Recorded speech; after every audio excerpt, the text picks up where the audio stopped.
Hili kanisa naamini kila mmoja akiwa busy na kazi, hakuna maneno humu ndani.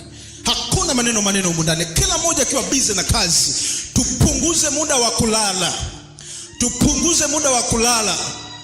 Tupunguze muda wa kulala, tuongeze muda wa kazi. Humu ndani tutaishi kwa uzuri sana, kwa sababu hakutakuwa na changamoto za maneno.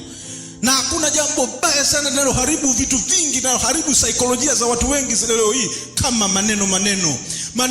Mtu kaneno vibaya huko, basi anakuja huku kanisani atalia, anaumia, anazidi kuumia. Inamzorotesha kiroho, inamzorotesha kwenye kazi, inapunguza ufanisi.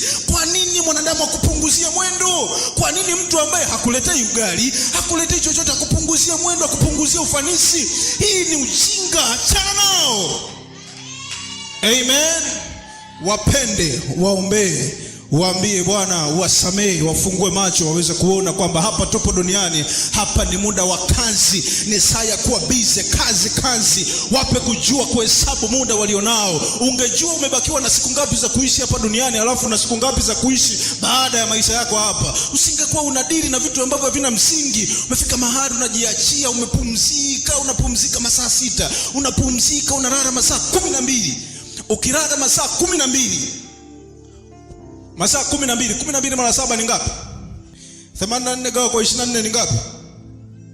Ni siku 3.5 hizo. Maana yake unakuwa umelala siku 3.5 katika wiki. Maana yake umelala siku 3.5.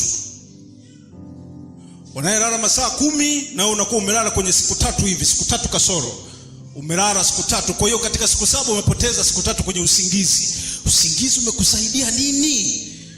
Usingizi.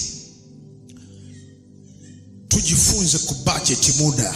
Usipoteze muda kupiga soga ambazo hazina tija, haziwezi zikaongeza kiroho, haziwezi zikaongeza hera.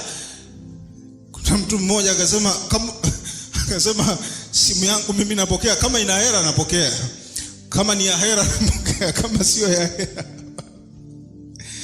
Amen. Ni muhimu sana kuwa focus. Maana yake unadili na jambo moja, umezama kwenye jambo moja, una focus. Hata kama kuna nini hapa kinakuletea giza, lakini wewe umefocus kwenye lengo. Mwambie jirani yako focus.